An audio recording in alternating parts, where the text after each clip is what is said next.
What's up, everybody? Dead Girl here. It's Wednesday, and you know what that means. It's time for us to have our special guest on. And this evening, I am joined by a man who has worked not only in pretty much any major haunt that I can think of, from Not Scary Farms to Universal's Halloween Horror Nights, Universal Halloween Events, Dark Horizons, and now Scream and Stream, as well as all kinds of different movies, Strangeland, The Blob, Star Trek, all the things. Your IMDb boasts over 110 films and TV shows. You were nominated for an Emmy.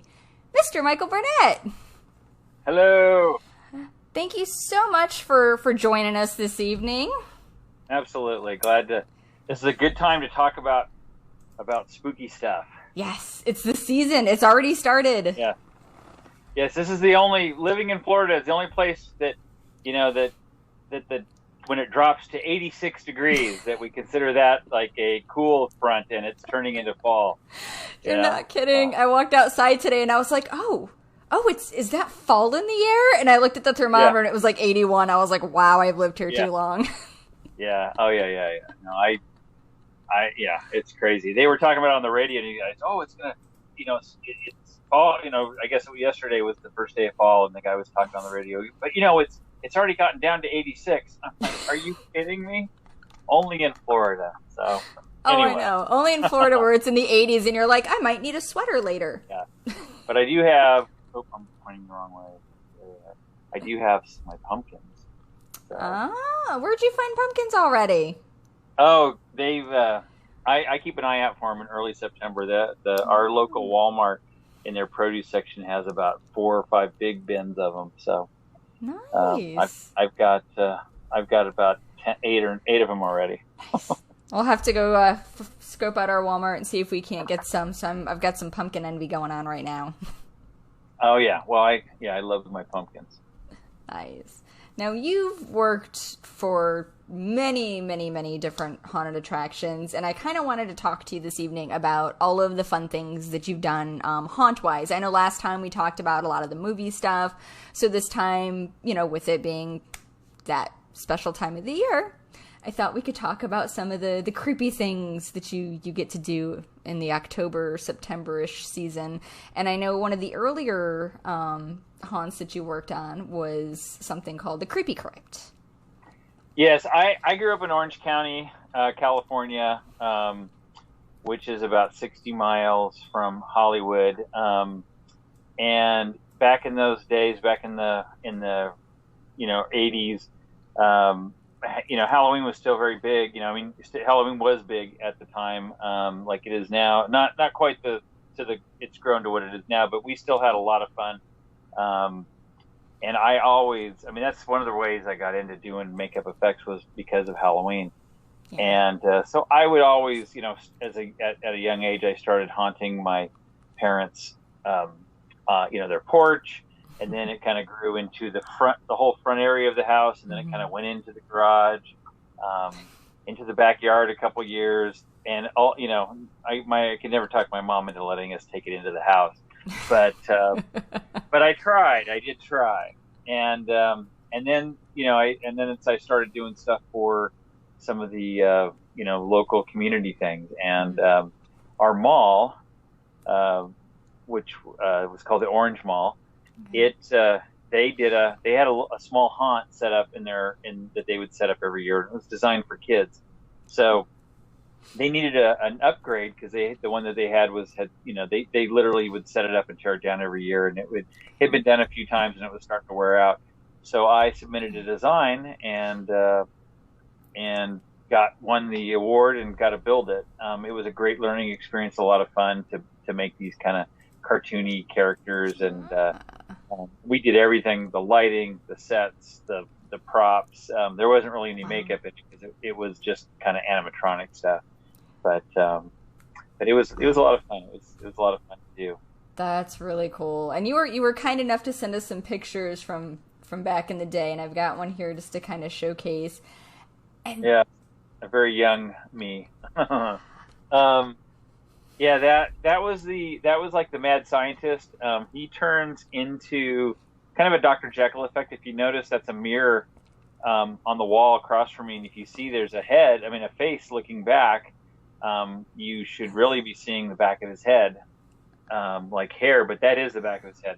So the way that worked is that would go on to a body that had a little turning mechanism in it, and on cue, we had a pre-recorded soundtrack, and on cue, that head would spin around really quick and turn into the monstrous guy. Oh wow. I love that effect with the mirror and seeing that gnarly, angry, scary face, staring back at you that shouldn't really be there. Yeah, that's why when I noticed that in the mirror, I went, "Oh wow, that'll make a cool picture." Yes. So that was fun. That was shot on a Kodak Instamatic camera back in the day, way long before digital. Was that like Polaroid? There was I had a Polaroid back in those days, but that one was called an Instamatic. It was like the film came on a cartridge and you popped it in, and you didn't have to even thread it. It was like pre-threaded. You'd wind it through and nice. The good old days. Yes, indeed. He is definitely a very, very cool piece. And would they flip that head around, or would they kind of keep it like that and then just have that little secret in the mirror?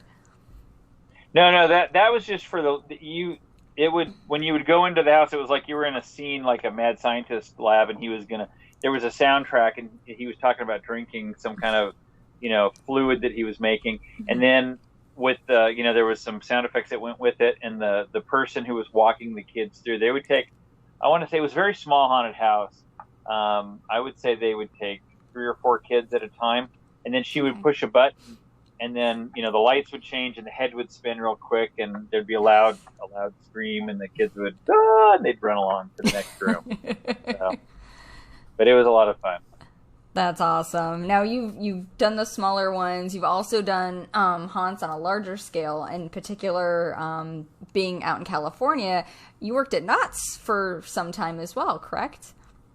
Yeah, that was right around that same time with the Creepy Crypt. That was right after I got out of high school. I went to Cal State Fullerton, which is very close to Knott's. And the makeup instructor that was there, his name was Abel Zabayos. He ran the makeup at Knott's for a long time. He worked in the costuming department there, as well as teaching at Cal State Fullerton. And so he brought me. Back in those days, I think 95% of the costume and makeup crew all came from Cal State Fullerton. Oh, wow. And in fact, a lot of the prosthetics that we would use were former students' projects. Like they would do an advanced makeup class, do a prosthetic, and some of them would do monsters, and they're like, well, I don't want the mold anymore. So Abel would say, okay, and put it in his library, and we would use it for the haunt. I wanted to be a little more. Unfortunately, I didn't have a chance to dig up many pictures of the makeups that I did there, but maybe someday I'll find them and send them to you. But I actually created my own prosthetics for Knott's because I wanted something a little different. Oh, very cool. But that was back in the day when it was very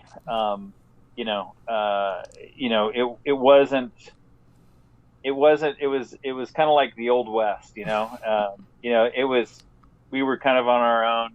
They gave us a spot to do it, and and said make the monsters. It was a lot, not as controlled as corporate as it is today. Right.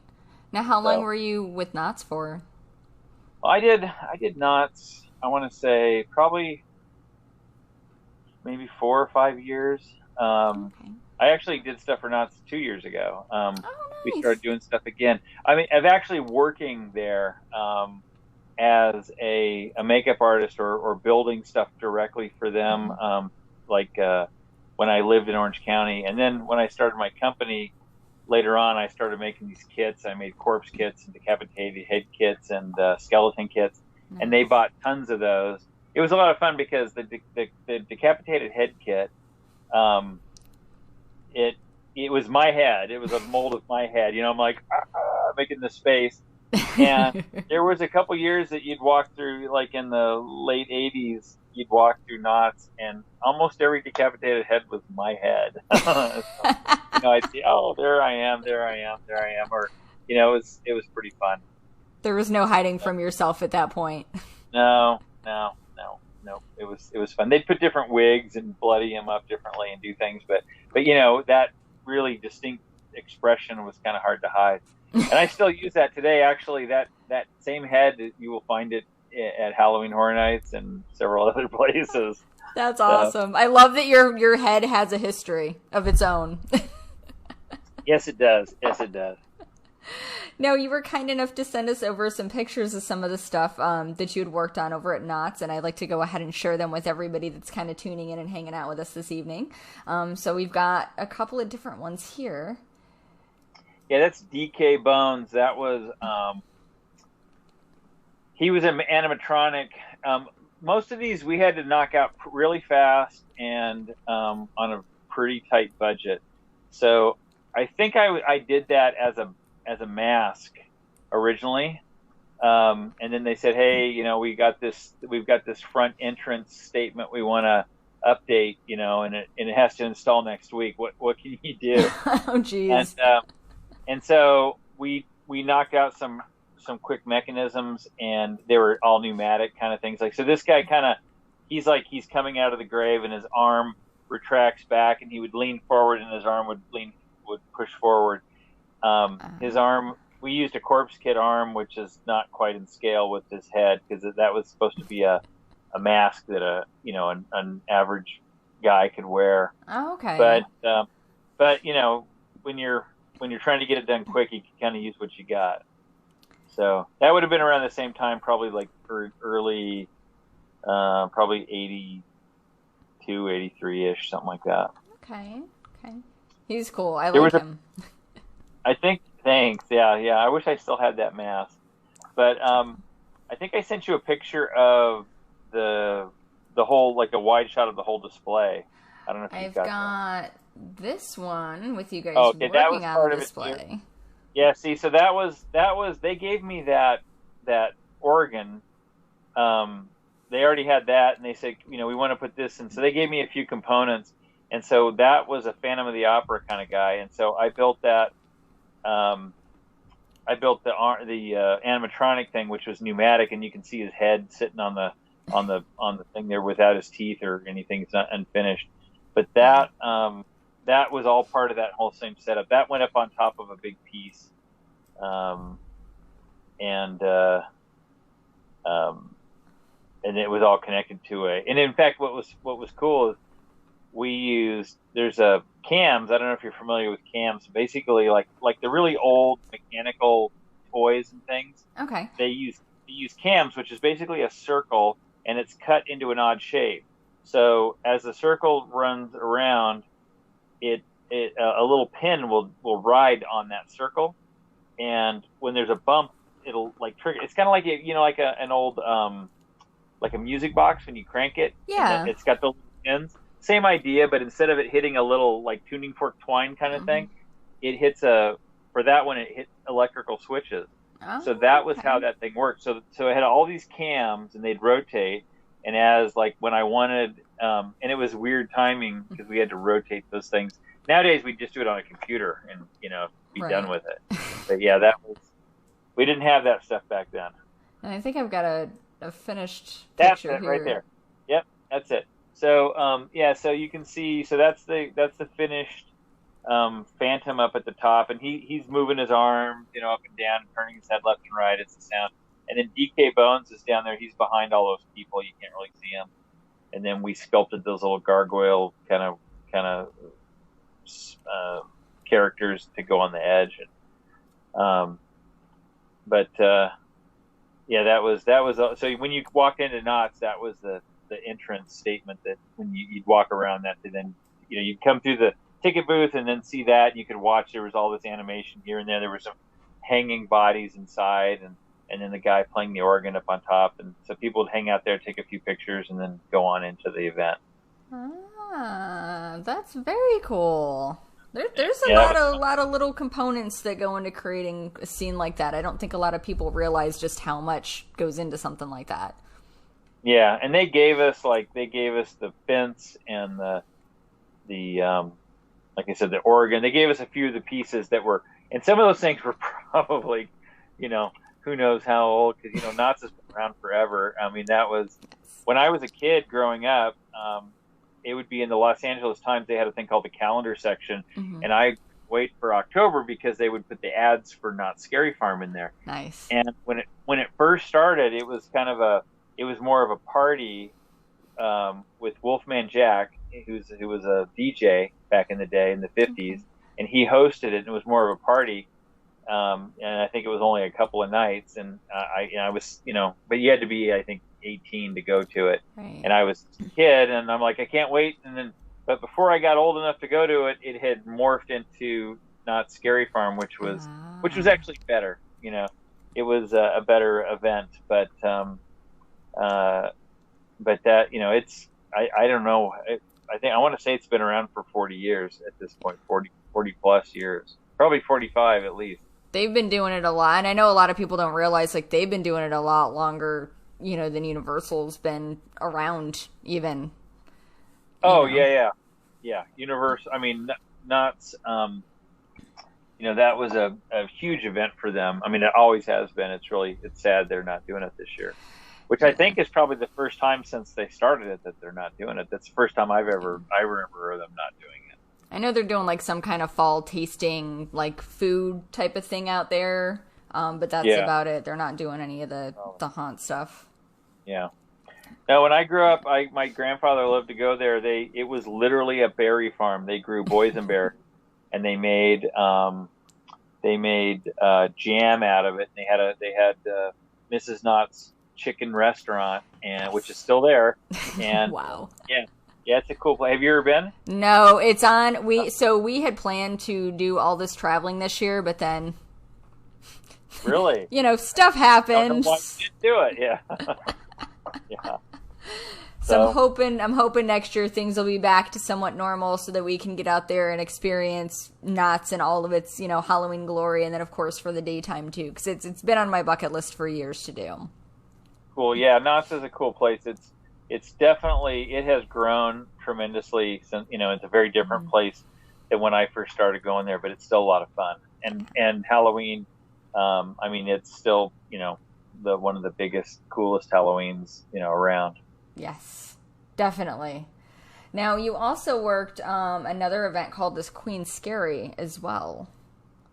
Yeah, that was later, probably 87, I want to say. Okay.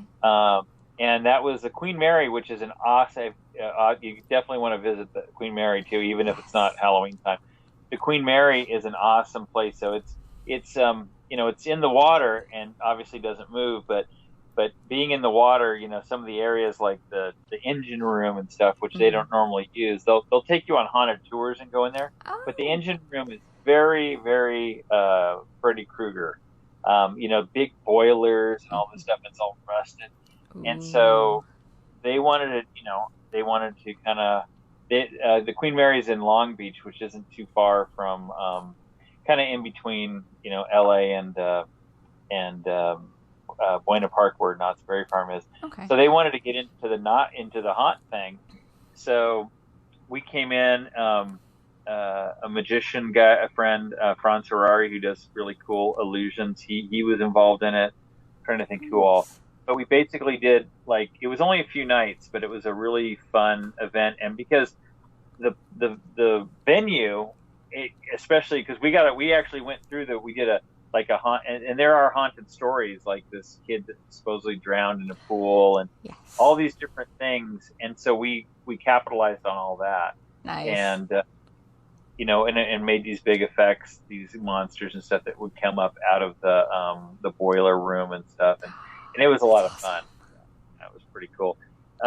They still do the Queen Mary. They don't call it the Queen Scary anymore. I think it's called Dark Harbor. Yeah. It's that's the same people that did Dark Horizon too. Yes. And I do have, I've got one of the posters here that you were kind enough to shoot over for us. Yeah, that was, Yeah, see, Halloween Terror Cruise. It was a pretty fun thing. So that was their advertising, and they put that was in the newspapers and stuff. And I think they had a deal too where you could stay on the boat because it's also a hotel. So the staterooms are set up. You can stay on there as a hotel, and yeah, it was a cool event. They did that. I think they only did it like that maybe 1 or 2 years, and then then they didn't do Halloween for a little while, and then it came back to be more like what they're doing, more in line with what they're doing now. But the same thing. It's grown quite a bit over the years. Yeah. I think if they didn't grow over the years, and clearly they wouldn't continue to happen, especially at something like, Dark Harbor or Horror Nights or Knott's even, because it has to grow as an event. Oh, yeah. You can't just keep doing that same thing over and over again, because then you're going to see the same thing. I love the fact that everybody seems to change it up and switch themes and all the fun stuff. So it definitely is something that keeps, I know, me as a fan coming back to visit these types of events. Very good. Let's see what you got here. Now, we also did, Mr. Burnett, have done Halloween events too that's outside of Horror Nights. You've done other Halloween events with Universal. I know one of them we talked a little bit earlier about was an event that you did. It was a promotional event that Elvira did with Mug Root Beer to do like a meet and greet. Yeah, I did several, Universal in Hollywood did several Halloween events, and I can't remember what they were all called, but they did several Halloween events, and not necessarily every year, but that were previous to Halloween Horror Nights. And then, and the one that you're talking about with Elvira was, they did a promotion with Mug Root Beer, and the people who won the contest after, I think it ran up right up until Halloween, so we actually did the event. It's hard. I don't really remember exactly, but I want to say it was probably late November. Maybe I'm sure. With Thanksgiving, I'm pretty sure we did it that same year. But we did it later after Halloween. But we basically took over a soundstage and an area outside and did the coolest Halloween party with Elvira. And she was there in her whole thing. I actually got to meet her originally back at Knott's when I was working at Knott's, so I did a few things with her there. So I had met her before, but she was there, hanging. It was like a VIP party with Elvira, and she was hanging out, worked the room and signed posters for everybody, and then we decorated, made all the we had scare actor kind of people that were roaming through the event, as well as the people who were serving, like the servers. Everybody had makeup on, and we built all kinds of props and stuff. But it was a lot of fun. It sounds like a lot. I'm jealous because, who wouldn't want to go to or even work at a Halloween event that Elvira is hosting? You know what I mean? That's pretty cool. Yeah. And she's such a sweetheart. I love her. No, she is great. And she did a show. She did a stage show, at Knott's for years and years, and that was always a highlight for when you went to Halloween. That was one of the things. That's probably one of my biggest regrets as far as like Halloween stuff goes, is not actually going to see that show live. Like, I've seen videos and stuff on YouTube of that stage show, and she stopped doing that. I think like 2 years ago, if I'm not mistaken. I think it's been longer than that. Has it? Okay. I know it's been a little bit. Yeah, and she didn't do it every single year. But there would be a year here and there that she did skip it. But I think, because I know the last time I went to Knott's was 3 years ago. It'll be 3 years this Halloween. So, and she hadn't done it for a couple of years. So I'd say it's probably close to 5 or 6 years. My timeline's way off, obviously. No, Trust me, I get it. I was looking at that picture from Creepy Crypt, and that was 39 years ago, and I'm like, no, that can't be true. That's like little baby Burnett. Yeah. Oh, that's awesome. So doing your, the events as far as like the parties and things like that, with Elvira and Universal, how did you end up working with Horror Nights? Was it Horror Nights at that time, or was it still Fright Nights? Well, it was never Fright Nights in California. Okay. they did Horror Night. It was Horror Nights. They did Horror Nights in California, and I want to say, I'm trying to think what year. What it was probably would have been. It might have been that year. It might have been the year of the Elvira thing, '89, because I think Horror Nights started in '90, right? Orlando was 91. Okay, so all right, so again, that memory issue. So, but it was right around the same time. It might have been that year that Elvira was there, or it was the next year. They did Horror Nights at Universal. Back in those days, the bulk of Hollywood was a tram tour. Okay. And so they called it the Terror Tram, I think. Yes. And very sadly, one of the performers, one of the scare actors, who did not follow rules, and he jumped up on one of the trams. He was not supposed to do that, and he got ran over and killed. Wow. So that kind of killed the whole thing. They stopped doing it, which is why I believe they called it Fright Nights the first year in Florida, because they didn't want to associate with that, because it obviously got a lot of press. Yeah, and it would make sense to do that name change to kind of get away from that. Right. And Universal Hollywood, because of that, they didn't do any major Halloween event for a while. Yeah. They did. I think they did one. Didn't call it Horror Nights. Did one, and I don't believe they had a tram tour.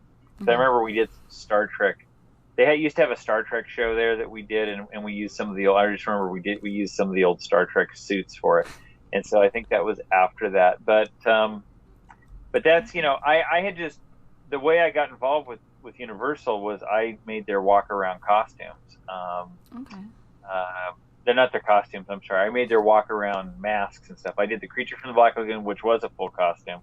Frankenstein, wow. which were hands in a mask. The Wolfman, which were hands in a mask. The Mummy, which was one hand in a mask. And the Phantom of the Opera, which was a mask, and he wore gloves. I mean, he wore like opera gloves. Right. So that was how I got in touch. That's how I first met them, and then I did shows at Universal. Okay. I think I sent you pictures of the Star Trek show. I don't know if you have those, but we did so I was involved with doing all those kind of things throughout, not just for the event. So and there weren't as many people doing them back then. Okay. There weren't and a lot of the guys that I knew that were doing movies, like I loved Halloween, I loved theme parks, and I loved movies and TV. A lot of the guys that I knew that were doing movies and TV, they kind of looked down their nose at the theme park and Halloween stuff, They did until CGI started taking over makeup effects, and then all of a sudden I got, hey, what's that Halloween stuff you do? Like, oh, now it's not so bad, is it? You're like, now it's a great thing, right? Yeah, exactly. But but that's how I got involved with them, because I was already doing that kind of stuff, day to day on the park. Yeah. And then when they decided to do Halloween Horror Nights to bring it back fully, that would have been 1997. Mm-hmm. Yeah, 1997. And we ran my company. I had a pretty decent crew. We had a big shop, and we did all the makeup. We helped them a little bit with costuming. We built like floats, some animatronic stuff and props, and it was a really cool. I mean, it was not the scale of Florida. Right. We did like 4 haunted house. Did we do 3 or 4 the first year? It was 3 or 4, but we kind of kept it around that level. They have a show there called, daily called based on Waterworld, the movie. That's right. I remember hearing about that. Yeah, it's a really cool show. It definitely is more popular than the movie was. But we turned that into, we called it the Monster Aquarium, and we built like all these that was kind of where my wife developed the mummified mummies, the mummified mermaids that she still makes to this day. So we had mummified mermaids and sharks that were all bitten, eaten, and fresh mermaids that had been eaten by sharks, and all kinds of like aquatic mix, kind of mutant people. Yeah. And it was fun. It was, we did, we hired all the makeup artists and ran it through, but we do it obviously there on property, but we handled the whole thing from 97 until 2001, which they decided not to do it anymore. Right. And then of course that year we had 9/11. They were there. I think they were very happy they chose not to do it, but they had already, that wasn't why they didn't do it, because of 9/11. They just, for whatever reason, decided not to do it again. So, and then it was, Okay. and then it kind of, they didn't do one in Hollywood for a few years, not for about 5 years. And then they ended up bringing it back. Yeah, that was, but I had already moved at that point. I had already taken the job at Universal Florida. So I think 2005 maybe they brought it back. So, and I had been in Florida for 2 years at that point, or that was my second Halloween. So, and it's so funny. It's so different. I moved here like on August 4th. And that year, Halloween opened on maybe October 1st or 3rd, or I don't remember, but it was early October. It was before they were opening it, in September. Mm-hmm. And we had barely started. They had done a few things before I got there, but they had barely, excuse me, they had barely started Halloween at that point. So we built all of Halloween and got it up and designed, and organized in like 2 months. Wow. That would never, today, if it's not done by August 4th, everybody's freaking out, Right. So it's just so funny how in that, whatever that is, 16 years, how much it has changed. And that's a lot of work to get done in 2 months too. It's not like, hey, it's you're working around the clock damn near, I'd assume. Yeah, it was a lot of work, especially because I was not only, I was learning, I was getting to work with these new people, figuring out how that was going to work out. Mm-hmm. It was a whole different, I had never worked in a corporate environment before. I worked for some other shops, freelance. I worked for Doug Beswick and Rick Baker and Michael Westmore and various people, and then started my own shop pretty early. And so I had only done my own thing for so long. So it was that was a bit of a transition too. Just trying to figure out how to handle that, how to deal with that, I guess. It's definitely a different change. And I've got a throwback for you that I snaked here from a couple years back. That was my first year, and it's funny. It's just funny that although that is a good sized crew, but by the time 2016, when I decided to move on from Universal, we probably had 3 times that many makeup artists, or at least double. Wow.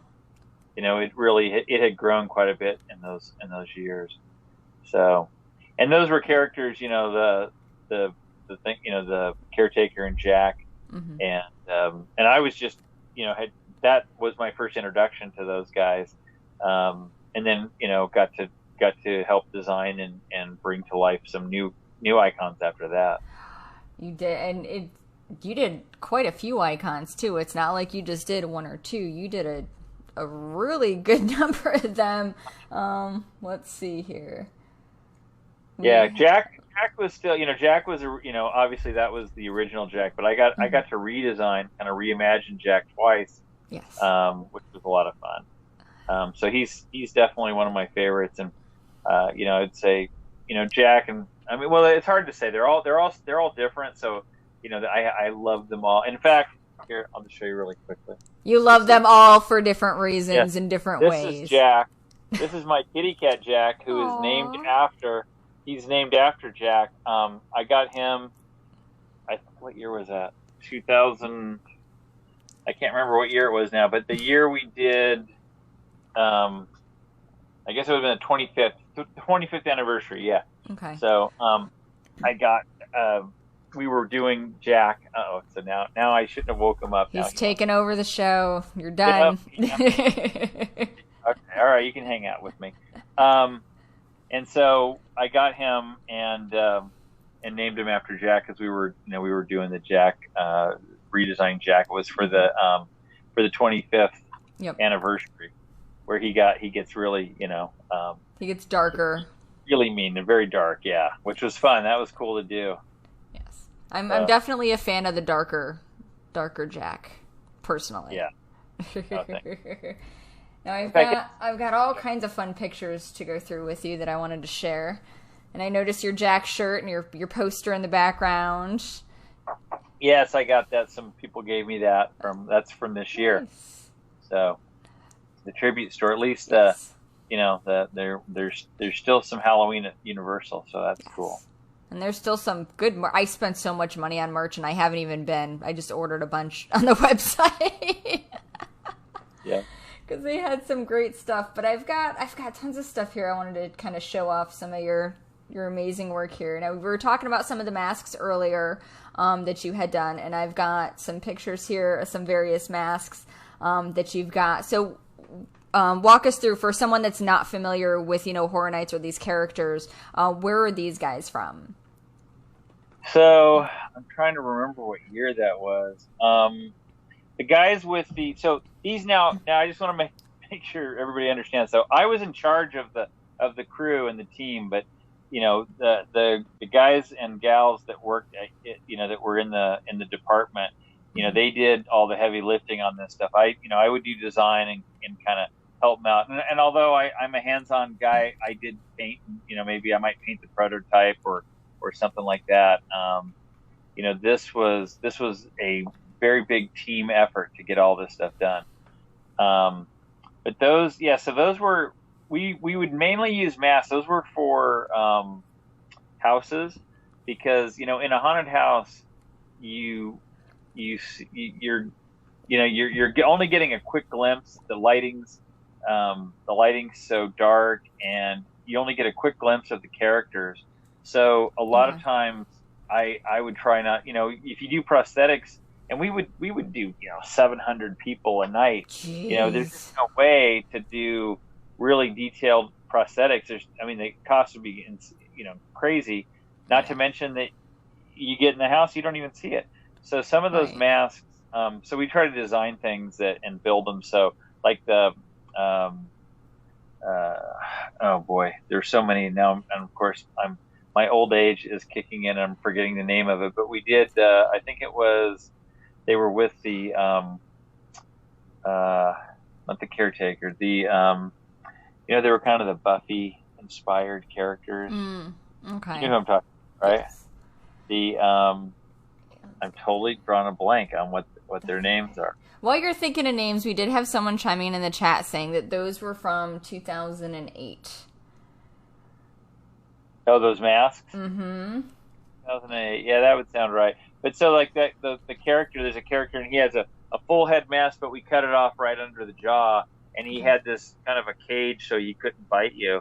And so those work great on a, they fit snugly, but they didn't block your neck, so you didn't have the Batman stiff neck thing where you got to turn your whole body.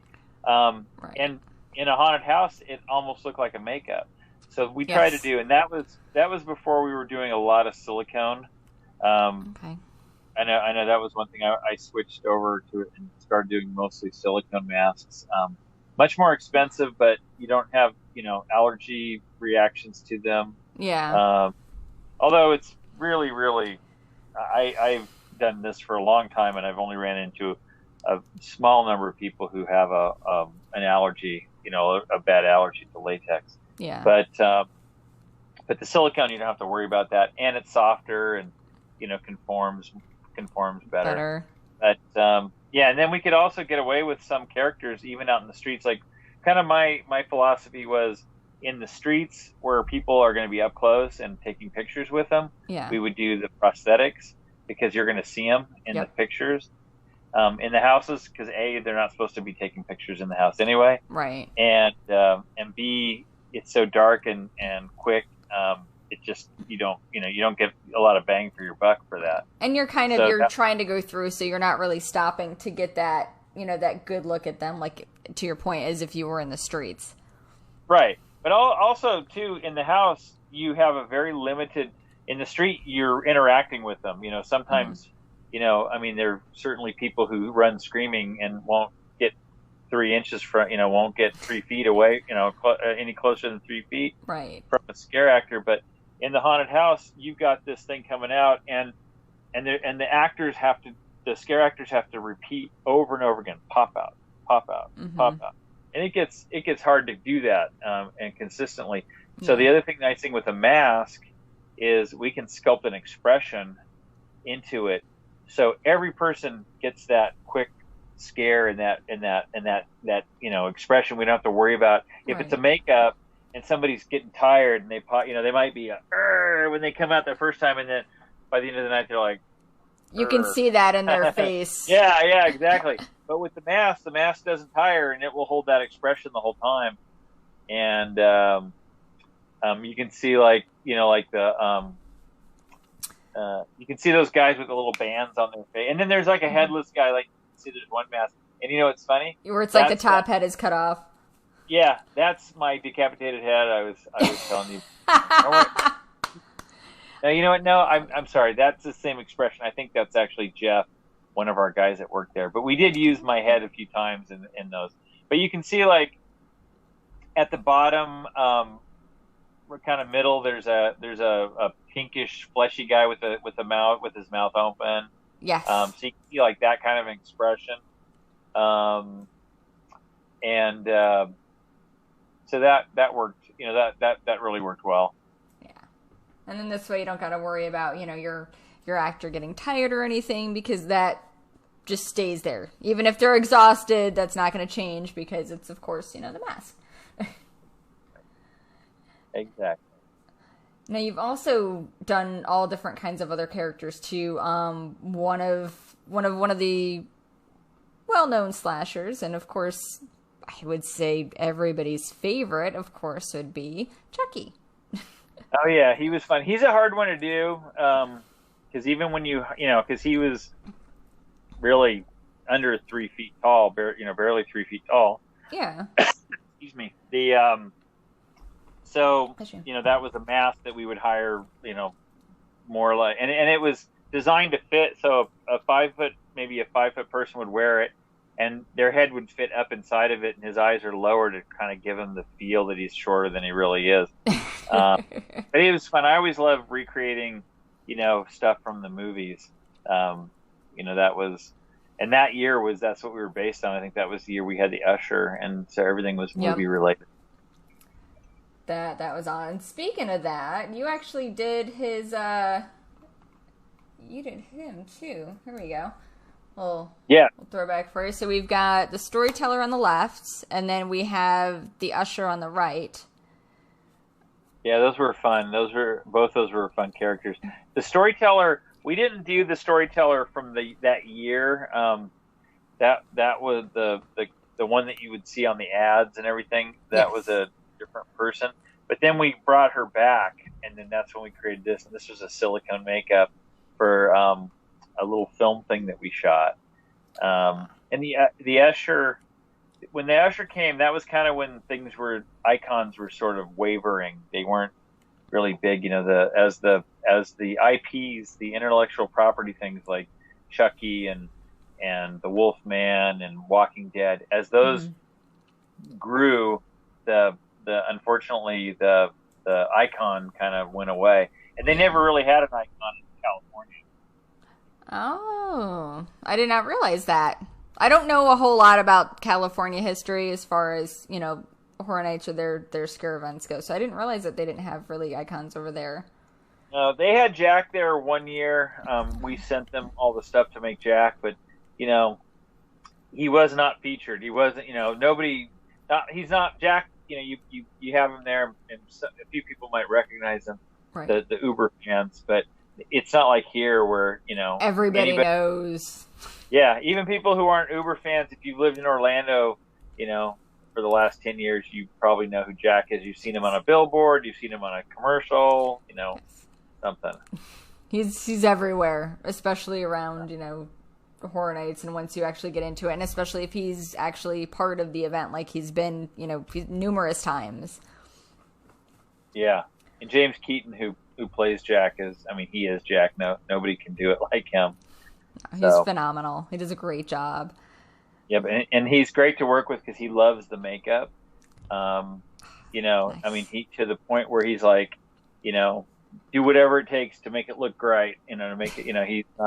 He does not complain at all about it. He's willing to take the giant contact lenses, the teeth, whatever.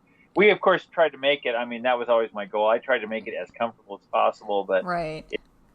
it's not possible to make that kind of thing where you've got giant contacts, teeth, full head, I mean, not a full head, but your full face is covered in prosthetics, a Right. big heavy wig. I mean, it's just impossible to do that and call it comfortable. No. So, You can get not comfortable but bearable, I guess is a yeah, good term yeah, for it. yeah. And I've got some So, pictures of Jack and Chance because you've got both of them here. yep, that was from 25. That was when we shot a commercial in Budapest, and that was a lot of fun. Oh wow. So, that whole commercial was shot in Budapest. I wasn't, I'm glad ultimately that we did it and that I did it because it was a great trip and we actually had an extra day and I got to spend the day with my makeup team that went along. We went around the city and got to do, it was a great trip, but it was just challenging because we went there because the director was in Budapest, and I, and it was very, we had a lot of work to do still for Halloween, and Yeah. I'm like, they're like, well, the director's there, so we'll go there, and I'm like, okay, but wouldn't it be easier to send the director to Florida where we have sound stages and all this stuff Right. instead of an entire, the cast and crew and all the cases with the makeup and the costumes. Yeah. They're like, no. We've got these great locations there, and as you can see in that picture, we could have shot that in my garage. but like I said, it was an awesome trip. So ultimately, I'm glad we did it. Okay, so that's a good thing though. But I didn't realize that you guys had to actually fly to Budapest to actually shoot that particular commercial. Wow. Yep, it was funny because I had all these cases with all this weird stuff, and I had a guy who came in, and it felt like being in a movie with like some kind of weird drug deal mafia thing, and he had to make a deal to get all our cases out of customs. Oh wow. And he looked like he was this big dude, like a suit. He looked like a bad guy out of a Jason Bourne movie or something. And he was a nice guy, but it was funny. He comes in and they're speaking in Hungarian. I'm like, I don't know what's going on, and but it was interesting. It was definitely an experience. But it worked out. You didn't have to sell a kidney or anything. You got to No, keep all your no. stuff. Yep, we were all let back, in and out of the country. It worked great. So Good. That's definitely a memorable trip then for sure. yeah.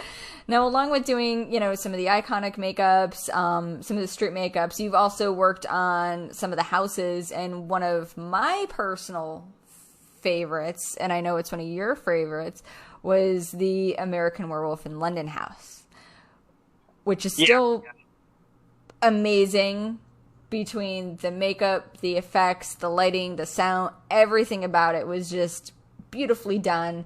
And you were kind enough to send us over some of these pictures. Wow. Oh yeah, that was definitely my favorite house that I worked on, because that movie.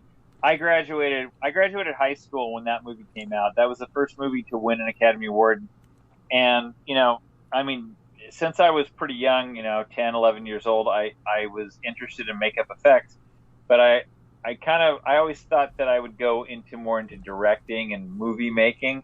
Yeah. But that movie, which is one of the movies that kick-started the sort of the gold rush, the makeup effects rush, I call it, like where it was in the early '80s. That went along with Jason and Freddy and all those movies. they made them so popular, and that was the first movie to win an Academy Award for makeup effect or for makeup. And and I got to work with Rick Baker for several years early in my career, and got to see a lot of those actual, because I worked for him in like '85, so that was only 4 years after American Werewolf. I worked for him from like '85 to '89, something like that. And oops, sorry, I'll try kitty cat. Jack wants to get in the scene here. Aww. But so that was so cool because I worked there and got to see all the actual puppets and the various effects and how they did them. Yeah. So then so that was a total inspiration for me. So then to be able to recreate that for the haunt, it was pretty awesome. Yeah. And it's, again, phenomenal. One of my favorites. I couldn't get enough of that house. I went through that thing multiple times, and I wouldn't be mad if it was brought back again. I'm just going to say that right now. Just put that out there, right? I'm just putting that out into the universe because it's one of those houses that I would be fine with it coming back over and over again. Very good. Now, did you do anything? I know this year they've kind of done like a mini, I don't know what they're calling, HHN Light or Team Halloween or whatever. So they've done like 2 houses where they're doing walkthroughs during the day. Did you do anything with them for this year, or what would have been the full event this year? Yeah, I did. I've done stuff since I don't really work with the makeup department anymore because they are pretty much do everything, themselves in house, even, right. But I do work with, the scenic and props, and we did do some stuff, which currently is in somehow, I can't really talk about it because it's okay.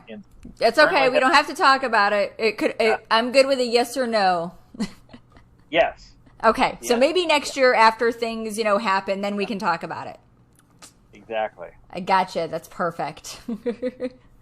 So along with working Horror Nights forever and Universal forever, you also worked with Dark Horizons Orlando that opened up last year. I know they didn't open this year because, nastiness of COVID and everything, but you were able to work with them last year and do some of the bodies and things like that. How did you end up connecting with those guys, or was that just kind of like almost a reconnect?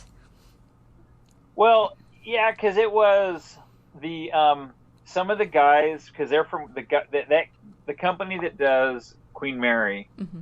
Did Dark Horizon. Yes, and so and they also, some of those same people also work on Knots, because they're all very close, and so I knew them through just kind of the haunt industry. Yeah. And so they were looking for bodies, and I think, it's funny, I've lived in Florida for 16 years. There's a lot of people who still don't know that I don't live in California anymore. Really?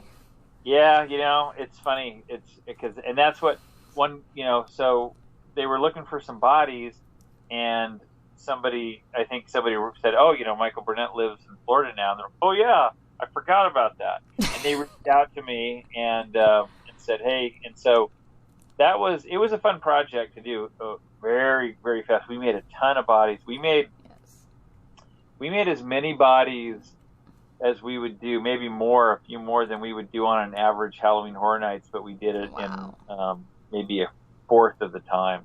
Wow. It was really quick turnaround, but it was a fun event. We got to build a few cool different pieces. I didn't do any makeup stuff. I just did props. My wife, Lynn, who, she also does all this stuff. She's, my partner in crime and all this stuff. She does a lot of the finish work and painting, and we tag team things. Nice. And she did. So, so that one was a busy one, because we have our kids. We have 3 kids, and they all, our oldest works at Universal in the art and design, and so she's really into all this. They're all into it, so they all kind of chipped in. It was kind of a family project last year.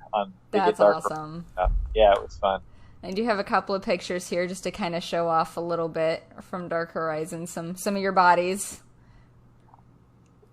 Yeah, that was like a trying to remember. So they were themed. They had different themed houses, and so they gave us a list. I think the one guy was like a fisherman, and the other guy was he's supposed to be kind of moldy and had been rotting in the bottom of a boat. I can't remember now for sure. Yeah, because they had the pirate ship house, the voodoo house, and then it was like Florida's first serial killer. I can't remember the name of it. So they'd had the 3 houses. So but we did, we built like, I don't know, 30 bodies, I think. Jeez. And they were all, different. So that was, and we actually, and then we, because of the tight time frame, I remember, we worked at it. We had to design it so, depending on how their schedule was, and we would deliver them. We worked on the ones they needed first, and I think even that last weekend, there were a few that we installed that opening weekend. But turned out to be a pretty cool event.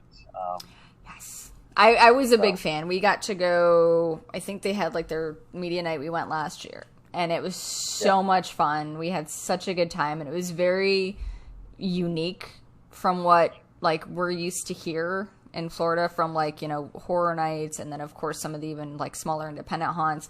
So like they had a whole scavenger hunt thing built into it. They had secret bars and all kinds of things. So yeah. We actually built some bodies that went onto like secret doors that you had to reach through some entrails to get to the latch to open it and stuff. So yeah, that was fun. Yes. That was cool.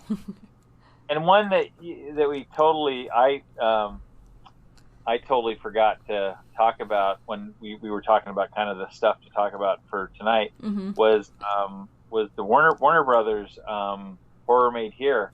We did that a couple of years ago. They didn't do it. They didn't do it last year or this year, obviously. Right. But that was in California. That was at Warner Brothers Studios, and I gotta say that was probably the best Halloween event I'd ever worked on. I don't think Warner Brothers made any money, but it was like coolest. It was like the coolest Halloween party you could ever go to. It was very small. It was like going to like Universal, Halloween Horror Nights. It was that level of detail you'd walk through, but with just your closest friends and not a conga line, where you would go in as groups and it was a performance. It was like, they had The Conjuring, and so they had the actors that they would do full scenes in the room and effects would happen. Oh, wow. Which you can't do with a huge crowd. No, it doesn't work. Universal could never do that. And it was such a cool thing. We got to do a bunch of stuff for that. And that was, I was sad that they didn't bring it back, but hopefully we'll see what happens. Warner Brothers got bought out by AT&T, I think. So there's, all that corporate stuff kind of can mess things up. Yeah, it can either make something better or it can just like make it non-existent. Right. So hopefully it makes it better and they bring that back, because that sounds like a really, really cool experience. Yeah. I'm a little jealous. Well, I know even with, the world being what it is today, there's still some haunts that are opening, and there's some new haunts that have opened. Here in particular, we've got one in Kissimmee that you're working with called Scream and Stream. We actually had them on a couple of weeks ago, and you were kind enough to pop in and say hey. Oh, yes, I remember. Yes, we were doing some testing and stuff and you guys were there, yeah. Yes. So how did you end up getting involved with Scream and Stream? Now, for those of you that don't know, Scream and Stream is a brand new drive-through haunted attraction down in Kissimmee. Pricing is per vehicle. Yes, per vehicle, not per person. Yeah. That apparently was a point we want to make. Chris, the guy who came up with the whole concept, he and I actually worked. He was a stage manager for a few years at Universal. Okay. Sorry, my throat's really dry today.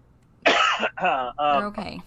And so we, I'm trying to remember how we connected. I think we ended up just kind of talking. They were looking for some bodies, some different possible things, and we just started talking. And ultimately, I really liked his energy and what they were doing. it's very grassroots. Yes. You know, it's he's handling so much of it himself. He has a good team now, but they've got some great scare actors. A lot of them have worked at Universal and various other haunts here, and you know, just it's a fun group. It's like it reminds me of the old days, you know, kind of doing the Halloween stuff. And so I got to design the icon, the icon's makeup and stuff, called the Fog Queen, and Felicia, who's playing her, she's great. And it's just a really fun event. You know, it's in the location's great. It's a Boggy Creek or Boggy. Yeah, it's Boggy Creek Airboat Adventure. Boggy Creek? Okay, Boggy Creek. Every time because there's a movie from way back in the 70s called The Legend of Boggy Creek, which was big cookie. So I always think I'm messing it up, but it is Boggy Creek for sure. But they've got airboat rides, haunted airboat rides. Yes. There's a whole little place that you can go in after you drive through where you can have pizza fries and pizza tots, tater tots, which I had on media night, and they were really good. So I'd never had those before, so those were really good. Meet the Fog Queen. She will be there to harass you. And it's just a nice little, like a little mini kind of, you know, amusement park area that you can hang out in. I think they're going to have drinks and stuff. So you can kind of make a little night of it. You know, you go through the haunt, you can go check that out. There's the haunted airboat rides. So it's a pretty cool event. Yeah. We went Sunday night. We got to go through it and check it out, and the midway area is really cool. It's, you know, you've got your snacky finger food type deals. They've got some really fun photo ops set up. The Fog Queen came out. She looked amazing. And I do have a video just to show folks so that they can see how awesome she is. I'm going to play that real quick for us before we get into depth with her a little bit more. Okay. Do you smell that? The fog? It's here. And they said Halloween was dead.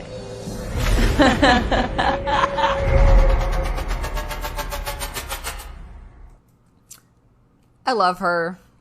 Cool. Thank you. She's so awesome. Fun. And her little skull mask, she doesn't reveal it. I don't think in that video, I didn't notice her taking it off, but her she has a skull mask, a lower half, because, you know, one of the key points of this whole thing is to make everything COVID safe. Right. So the actors, they all get their temperature taken, all the stuff that the CDC recommends. Everybody's wearing masks. And she, you know, obviously if she's wearing a cloth kind of, you know, or surgical mask, you know, what's the point of putting a makeup on her? Right. So the way we work that out is she has that skull mask that fits over her lower half. It actually has a replaceable, cleanable COVID mask built inside of it.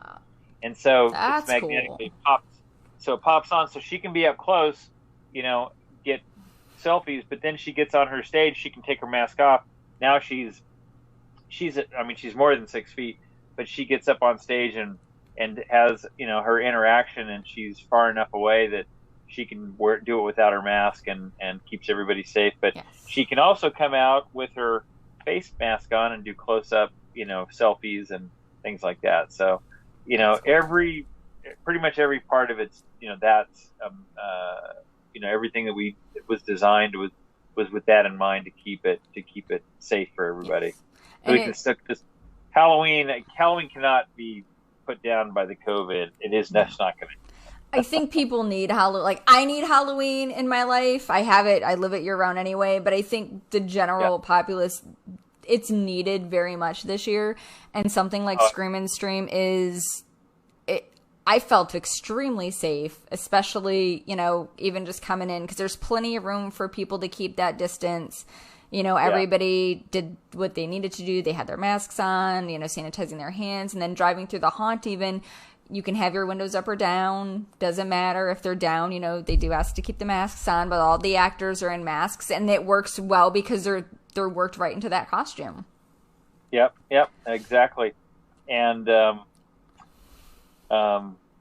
you know, it's a great way to still come out and enjoy Halloween, and not worry about the COVID. So, So I'm glad that Chris came up with that idea, because I'm happy to be part of it. Yeah, I think it's great. I'm hoping to come again. I'm planning on it. As you know, we kind of mentioned before, it's per vehicle. So however many seatbelts you have, you put those bodies in the car. And if you look at the price and you're like, it's $60, yeah, but if you have 6 people in the car, that's $10 a person. Right.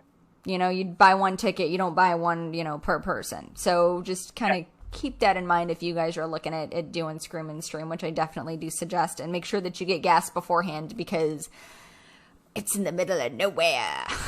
It feels like that. It feels like it's in the middle of nowhere, because I live in Kissimmee, and and it does take me a while to get there, because there's no from where I'm at, it's not like freeway. I got to get on surface streets, but there's a racetrack 5 miles down the road from there, so it's not too bad. But to your point, you want to make sure you got gas in the car before you get down there. But it does feel like you're out in the middle of nowhere. Yeah.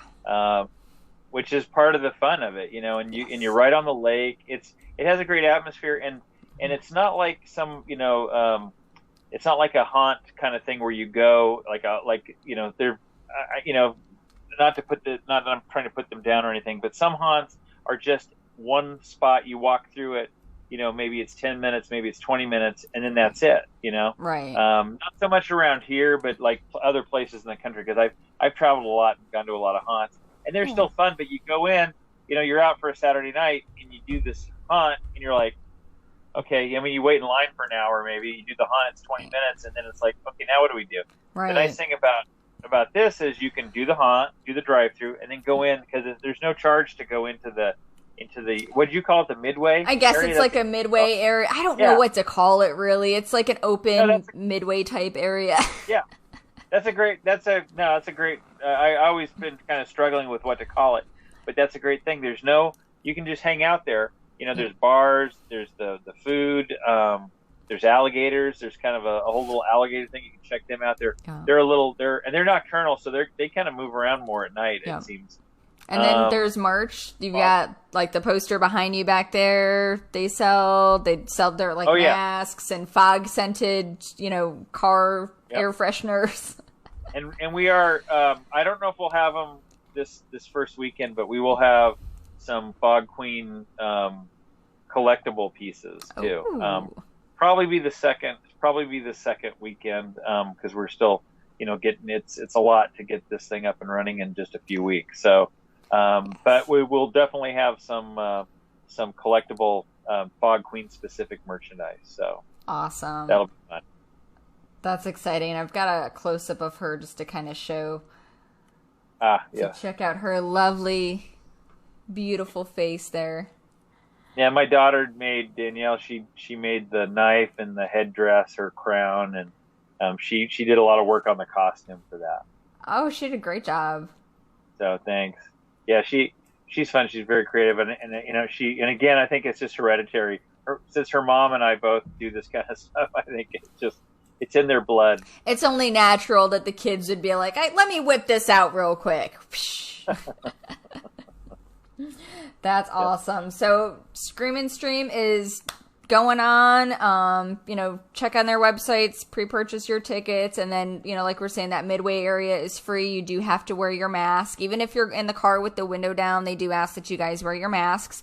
And it's a nice drive. It was like when we went through, it took us about 30 minutes to go through the whole thing. Oh yeah, we've got audio and stuff in the actual as you're driving through, but you can also tune in on a channel on your radio to get some extra audio and stuff. So there's a lot of layers to it. It's pretty cool. And there was something else I was going to mention, which I totally just lost. But there's a trick or treating thing at the beginning, early on. So that trick or treating thing, for kids. Where they'll go through the haunt. Obviously, none of the gory stuff will be there, and the actors who do that are more friendly. And they've in a controlled environment, not where people are wearing gloves and stuff. Have packed the candy into these little plastic balls, and they'll roll it into the car as you go by from different stations. Nice. So yeah, great thing for kids. So you can, you get there for that. That was the other thing I was going to mention too. Yes. It's not like you don't have to like, oh, I got to be there at 8:15, because that's my time slot. Your ticket's good for the night. You can come in, you can go into the midway area first, and then come back out and get in it. You can go in do the haunt first, and then go do the midway. It's whatever you want to do, but you can also easily spend an hour or two there, especially if you do the boat ride as well. You could make a whole evening out of it just in that one spot. Oh wow! See, that's what I love too. Is you can go earlier and do the trick or treat thing, hang out, get some snacks, what have you, and then depending on how little the kids are and if they can take it. Then at that point you could purchase a extra ticket to do the haunt, that's separate, or the airboat ride even. So there's plenty to do, and it's definitely something for everybody in the family and everybody's level of scary, I would say. Yeah, exactly. So that's really cool. I dig it. Like I said, we had a good time when we went out there on Sunday, and we're hoping to be able to make it back again this season, just to kind of see, because every haunt, from that opening day changes throughout the season, whereas in, the actors kind of come into their characters a little bit more. Sometimes, some of the dialogue will change or something else will change. So it's always fun to kind of visit them multiple times just so that you can get those different experiences.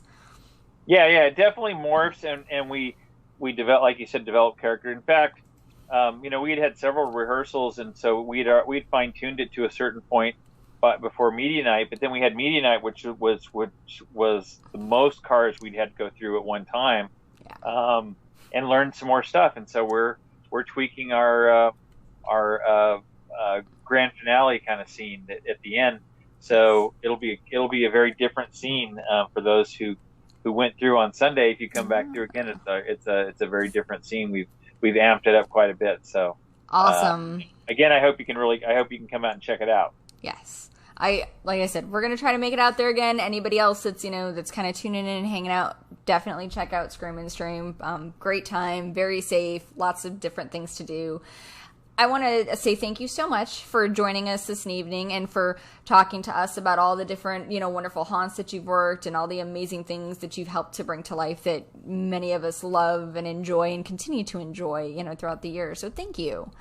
Oh, absolutely. Thanks for having me. And sorry that I talked so much and ran over 15 minutes than what you wanted to do. Listen, you're good. I love all the stories and all of the knowledge and the history, and I know a lot of people, out there enjoy hearing everything as well. So thank you so much. Don't take off just yet. I just wanted to kind of go over a couple of things real quick. So again, thank you so much for joining us.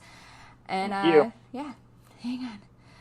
So just as a heads up to you guys out there, this Sunday, the 27th, we're going to be speaking with Megan from Infected. It's a new audio haunt that's going to be coming to Ocoee. That's going to be opening up in October 3rd. So we're going to be chatting with them on Sunday. We're going to learn a little bit more about their haunt.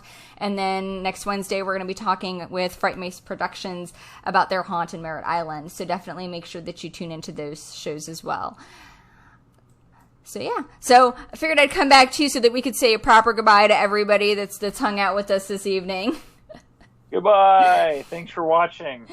Thanks you guys for putting up with my long stories.